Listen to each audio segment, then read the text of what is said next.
ከምንም በላይ ደግሞ ሐላልን የሚከስብ ሰው ዱዓውን አላህ ይቀበለዋል። ስለዚህ ሐላል ከስብ ላይ ልዩ ጉጉት ማድረግ ያስፈልጋል። ልክ ዑለሞች እንዳሉት ሐላልን ከስብ የሚበላን ሰው ከምንም በላይ በራሱ ላይ መረጋጋት አላህ ይሰጠዋል። ያኒ ጦማኒነት ሰኪነቱል ቀልብ አላህ ይሰጠዋል። ይረጋጋል። ሁሌ የተረጋጋ ሰው ነው። ከዛ በላይ ደግሞ ሐላልን የሚበላ ሰው ልቡ ለስላሳ ነው። በሰው ችግር ይጨነቃል፣ በሰው ሞት ያዝናል፣ በሰው ህመም የሆነች ጥረት ያደርጋል። በቃ ለሰዎች ይጨነቃል፣ ድርቅናም የለውም። ከምንም በላይ ደግሞ ሐላልን የሚከስብ ሰው በኖርነው ቁጥር የተለያየ ሐጃዎች ይመጣሉ። በእነዛ ሐጃዎች ዱዓ ይፈልጋል። ያለ ዱዓ የሚፈታ ነገር የለም።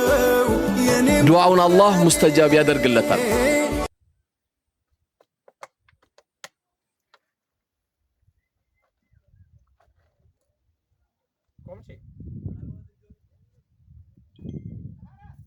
እኔ ጎብቼ ሰራ ነበር አዲስ አበባ ጃክሮስ አካባቢ እዛ ሰራ ነበር። ምን በቃ አሁን ልክ የሚፈልጉ ልጆች እነስከረስ የመጡ ልጆች እነ ሰለሞን ሲመጡ ኮሚቴ ፈላጊ ናቸው ነው ያልኳቸው። በቀጥታ ነው የሚገርም ነገር ማለት ነው።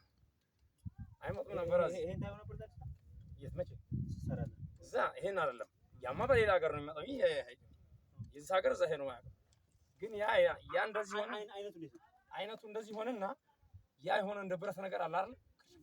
የሆነ ድምጽ ነገር አለ።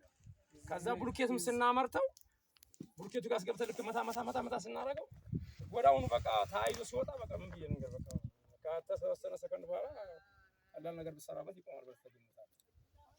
ይሄንን ግን ከወሰሩ ሰው ጋር ሄደን ምን ሀለ ችሎታውን አቁሙናል። እናንተ ናችሁ እንኳን ሰርታችሁትና ባይኔ አሳውቃለሁ እንግዲህ ለእናንተ ማለት ነው ለኛ ባይሆን